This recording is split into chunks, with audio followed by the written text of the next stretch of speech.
All right, everybody, welcome back to Matt Money. Today we're going to be talking quickly about Fidelity transfers. And if you're looking at transferring your money from, say, a discount broker or M1 Finance or something like that, how quick and simple it is to do that. So I personally am going to be doing this on computer shares as an example. It's where I have some money in Exxon, Altria Group, Realty Income Group, and basically for me, it's just kind of outlived its purpose, specifically for my Exxon Mobil position, which is now about 300 or so shares.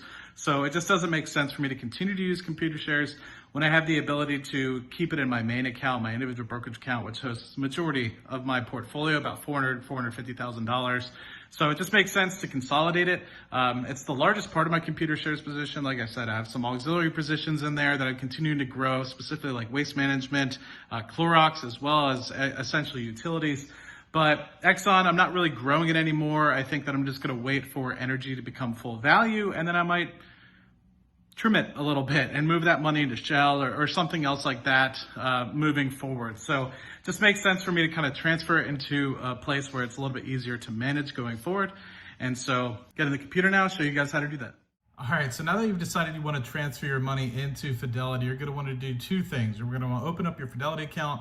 You're also going to want to open up the other company or brokerage that you're going to be transferring money out of. So in this particular case, we're going to be talking about computer shares. So it's actually kind of an interesting process. You're actually going to utilize Fidelity user interface to kind of pull directly from computer shares, but you're going to need account information and stuff of the like from your computer shares account, or in your particular case, whatever brokerage you're transferring from, in order to do that. So first and foremost, we're just going to go to the fact that we're going to be transferring here.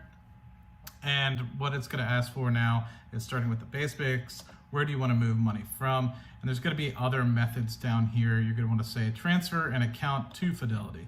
And so then it's as simple as just hitting next and basically getting yourself set up. So where exactly do you want to transfer from? In our particular case, it makes it simple.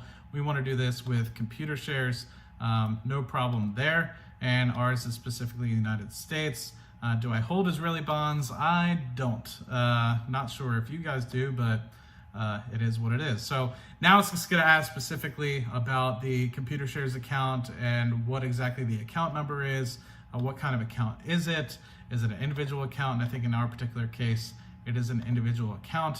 So let's just go into here, and what you might need to do is specifically look at some of your documents that you've had built up from this. So I'm just going to go into computer shares and look for the documents that we specifically have. And let's just go to like the year-end tax document that we have. And one of the things that you probably should recognize is just double check that if you are doing this, that you don't have any, I guess, ex-dividend dates or anything like that coming up. It's not to say that it won't be recorded appropriately.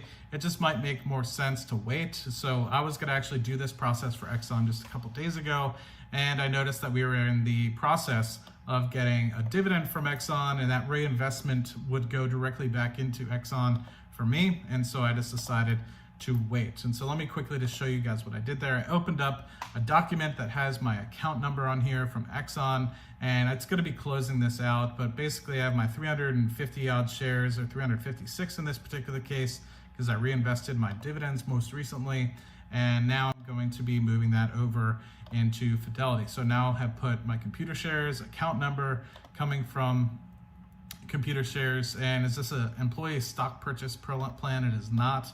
I am not an employee of Exxon. And so what am I going to be doing? I'm going to be moving this to an existing account. But if you do, let's just say, want to have a separate account, whether you hold this for somebody else or something of the like, you have the ability to do that.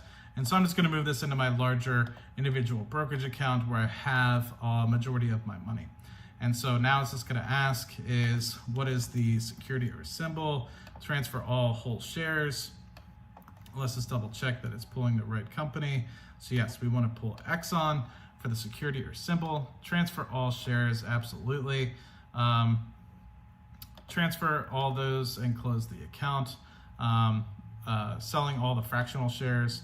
And so basically just going to move all those whole shares and then sell any fractional shares and then close the account. We will go to next here and save a recent computer share statement in the last 90 days to your files, so that allows them to process everything relatively easily. Cool, not a problem. Already have this open. This was issued just yesterday. And so we will save this to my downloads, and it will be nice to have it as my safekeeping to kind of have an understanding as to what the dividend rate is, understanding of what the dividend rate is, as well as maybe my cost basis and other things that will be important when you transfer these things over to a separate account. That's one thing that you probably should look for, specifically what the cost basis of that was, what you basically bought all those shares at. So in case it does transfer over, you have the ability to go ahead and do that. So what I did was basically just save that document that I had from ComputerShares to my desktop, and then I uploaded that document here to Fidelity. And so now all I'm gonna do is hit the next button, and now it just basically says, okay, what are we doing here? So specifically what the information we're looking at, yes, we're transferring it from ComputerShares, this account number, individual, to this particular account, whether it's a new account or in this particular case, it's my individual brokerage account with Fidelity. Then you have the transfer agent that's going to be doing it, what company, and sell fraction and close the account. Yes, that sounds about right. So we'll be transferring all those whole shares. They have the attachments there. And we're just going to quickly, briefly look at the agreed terms. Direct Fidelity, delivering on behalf of Fidelity, authorizing tax documents and the like. Agree and submit. And let's just see specifically. So now what you'd just be looking for is Fidelity, I guess, is going to go reach out to ComputerShares and get that sort of in movement here. But what it's basically going to say, sell fractional shares, close the account, and basically get everything all moved over for you guys. So it's as simple as that, having the ability to go ahead and do that. You have the ability to do that with whatever sort of shares you have within here. So for example, I have several shares in Altria Group, Essential Utilities, and stuff of the like. But the nice thing about this is it kind of takes it directly out of your bank account, so you can invest directly into these organizations. It used to be a lot more advantageous when things were $7.95 a trade, or $5.95 a trade, or $4.95 a trade, or even $14 a trade when I first started initially investing. But now the fact that a lot of these companies and I guess brokerages as a whole are charging zero commission fees to be able to do this, it just makes sense to move over my Exxon into my individual brokerage account, allow me to write covered calls, allow me to do other things, gives me that flexibility of a full service brokerage. And the cool thing about ComputerShares back in the day is I was buying these shares at zero cost to me. I was buying them directly from Exxon themselves, and allowed me to not have to pay any sort of transaction fees. But now that it simply is just gone, just move it over to individual brokerage account, write some covered calls on it, and have a little bit more control as to when I sell it.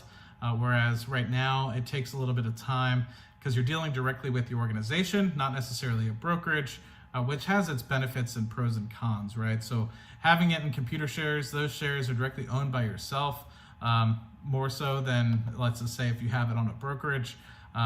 Allows you to have a little bit more direct communication with the organization in which you are buying, but you still have the ability to buy and sell. It's just a little bit slower of a process.